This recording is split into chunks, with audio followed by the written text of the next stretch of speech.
लक्षवेधी क्रमांक 2।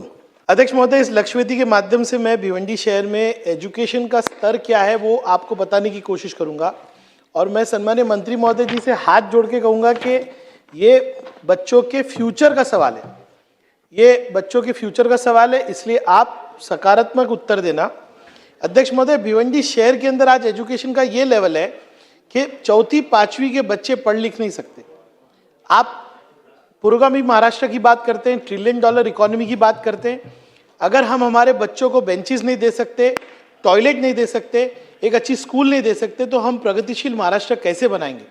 अध्यक्ष महोदय, हम $1 ट्रिलियन इकोनॉमी की बात करते हैं, लेकिन जीडीपी में हम 140 नंबर पे आते हैं।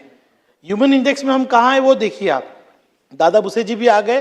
दादा भुसे जी, एक न्याय इस लक्षवेधी को मुझे चाहिए, वैसे ताई इसका उत्तर देंगे। अध्यक्ष महोदय, अगर आप देखिए तो महानगर पालिका उत्तर में एक्सेप्ट कर रही है कि वहां पे ड्रॉप आउट रेट है। ताई मैं आपको बताता हूं, 86 प्राथमिक शाला है, 11 माध्यमिक है। ये आपने देखा। मेरे पास एक आंकड़ेवारी है कि हमारे यहाँ पे 8th स्टैंडर्ड में बच्चे कितने और 7th स्टैंडर्ड में बच्चे कितने। 7th स्टैंडर्ड में 3000 बच्चे और 8th स्टैंडर्ड में जाके 332 हो जाते हैं। आप ड्रॉप आउट रेट देखिए ताई कितना बड़ा है, यानी कि आप परसेंटेज में कैलकुलेट नहीं कर सकते। माध्यमिक शाला चलाना ये राज्य सरकार की जवाबदारी है। इतना बड़ा ड्रॉप आउट रेट है ताई। दूसरी बात ताई आपको मैं बताता हूं कि मूल प्रश्न क्या है कि शाला का फिजिकल इंफ्रास्ट्रक्चर इतना खराब है। आज ये क्या कह रहे हैं, खुद मान रहे हैं कि 5 स्कूल जो है धोखादायक हो चुकी है, और 5 स्कूल अगर धोखादायक हुई ताई, तो इस उत्तर में यह आना चाहिए ना कि वो स्कूल बंद करने वाले हो आप, क्योंकि धोखादायक है, बच्चों को आप धोखादायक स्कूल में तो नहीं रखोगे। अध्यक्ष महोदय, बोलते हुए शर्म आती है। बच्चों को 2 किलोमीटर दूर स्कूल में शिफ्ट करते, स्कूल का टाइम कटेल करते, यानी अगर स्कूल 4 घंटे चलती है तो 2 घंटा पढ़ाते। अध्यक्ष महोदय, मुझे बताइए, मेरा पहला प्रश्न है कि आप ड्रॉप आउट रेट जो मैंने आपको बता दिया आज, उसके बारे में आप क्या करोगे। दूसरा, ये 5 स्कूल जो बंद होने वाली है, आपके पास क्या नियोजन है। आप दूसरी जगह पे शिफ्ट कर दोगे। एक स्कूल जो 1000 बच्चे पढ़ा सकती है उसको 2000 स्टफ कर दोगे, यानी उसमें घुसेड़ दोगे एकदम बच्चों को। अध्यक्ष महोदय, यह प्रश्न का उत्तर होना चाहिए। दूसरा अध्यक्ष महोदय, आप देखिए कि मैंने मूल प्रश्न आज क्या रखा है, आप भी अध्यक्ष महोदय अग्री करोगे। लोकल बॉडी पे कोई बंधन कारक नहीं कि एजुकेशन पे वो क्या खर्चा करे। आज महाराष्ट्र स्टेट 14.4% अपने बजट का एजुकेशन पे खर्च कर रहा है। अध्यक्ष महोदय, आपको पता है भिवंडी निजामपुरा महानगर पालिका का कैपिटल एक्सपेंडिचर क्या है दादा, 25-26 में 76,62,000, यानी कि जिस महानगर पालिका की 5 शाला धोखादायक है, जिस महानगर पालिका के बच्चे टॉयलेट नहीं, जिनको पानी नहीं है, वो खर्चा कितनी करती, 76 लाख। मेरा प्रश्न है, क्या सरकार जो है लोकल बॉडी को बंधनकारक करके 25% of capital expenditure, capital expenditure 25% education पे करना बंधनकारक करेगी, जैसे डीपीडीसी में हमने कहा 5% आप खर्चा कीजिए महिलाओं के लिए। अध्यक्ष महोदय, दूसरा मेरा प्रश्न है, और ये मैं आपको इल्जाम लगा रहा हूं कि ये महानगर पालिका के अंदर जो बच्चे हमारे पढ़ रहे हैं, भुजबल साहब, मुसलमानों के बच्चों को आप कहते हैं कि शिक्षा देना चाहिए, चौथी पांचवी के बच्चों को पढ़ना लिखना नहीं आता। क्या सरकार, प्रश्न ही ले रहा हूं सर, लक्षवेधी माझी विनंती है। अध्यक्ष महोदय, क्या सरकार टाटा इंस्टीट्यूट जैसे नामवंत इंस्टीट्यूट से जो है क्वालिटी ऑडिट कराएगी क्या दादा, ये बहुत जरूरी है। तीसरा क्वेश्चन है कि हमने अभी सरकार के पास प्रपोजल 30 करोड़ रुपए का रिपेयर का है, ये जो स्कूल बंद होने वाले उनका प्रस्ताव, मैं बोलते ना चप्पल घस जाने वाला काम है, ये सरकार के पास पाठ पुरावा कर रहा हूं, 30 करोड़ रुपया का प्रस्ताव आपके पास है।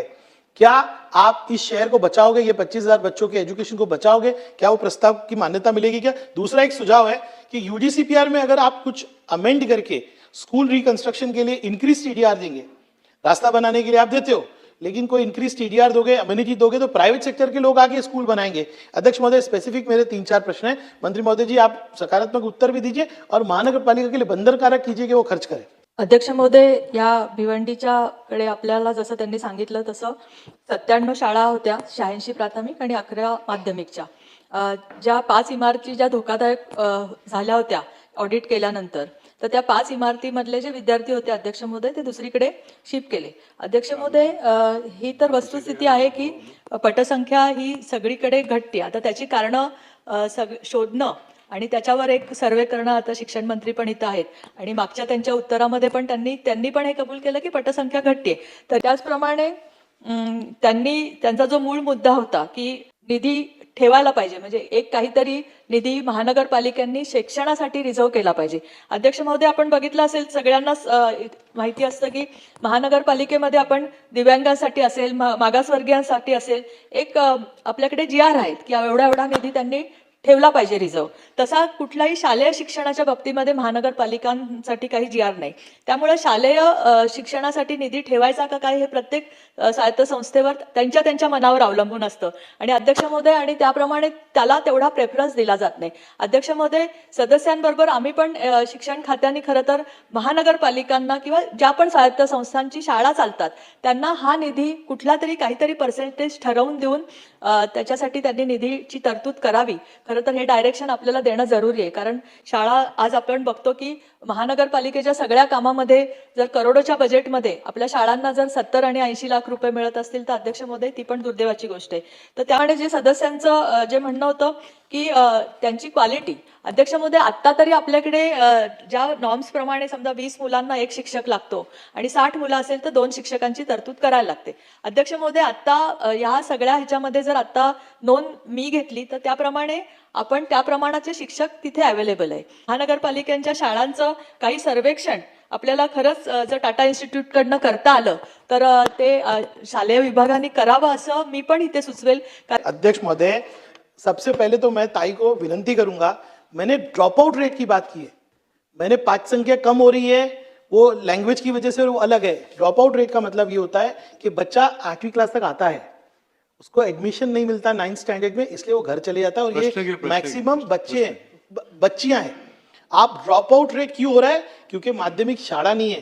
ड्रॉप आउट रेट क्यों हो रहा है? क्योंकि क्वालिटी ऑफ एजुकेशन नहीं है. वो दोनों अलग प्रश्न है. मैंने ड्रॉप आउट रेट के बारे में बात किया, पहला प्रश्न.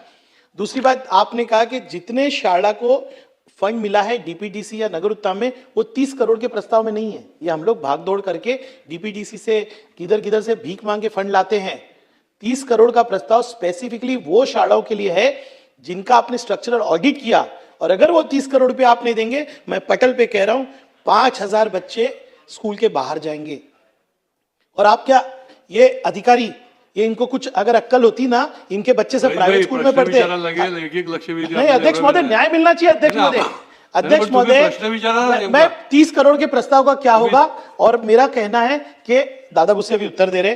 दादा, आपको सारे प्रश्न मालूम है. टाटा इंस्टीट्यूट से अगर आप कराओगे ऑडिट तो मालेगांव का भी कराइए. जिथपर्यंत क्वालिटी ऑडिटचा विषय आहे, तर निश्चितपणे स्थानिक स्वराज्य संस्थांच्या जेवढ्या शाळा आहेत त्याच्यासोबतच एडेड जेवढ्या शाळा आहेत या सर्व शाळांचं ऑडिट त्या ठिकाणी निश्चितपणे येणाऱ्या काळामध्ये केलं जाईल. त्याच्यासोबतच ड्रॉपआउटच्या संदर्भामध्ये आपण जो काही मुद्दा उपस्थित केलेला आहे, मला वाटतं की स्थानिक स्वराज्य संस्थांच्या शाळांनी जर तिथे पुढच्या वर्गांची मागणी केली तर त्या पद्धतीने पुढचे वर्ग पण आपण त्या ठिकाणी मान्यता देऊ. फक्त 9वी 10वीच्या साठी त्या क्वालिफिकेशन प्रमाणे स्टाफ आपल्याला अपेक्षित आहे. आणि ही वस्तुस्थिती आहे की शिक्षणावर आणखी मोठ्या प्रमाणात खर्च होणं त्या ठिकाणी अपेक्षित आहे. मला वाटतं की माननीय मुख्यमंत्री महोदय, माननीय उपमुख्यमंत्री महोदयांशी संवाद साधून अशा पद्धतीने आणखी जास्तीचा निधी कसा उपलब्ध करून देता येईल या संदर्भात शासन विचार करेल.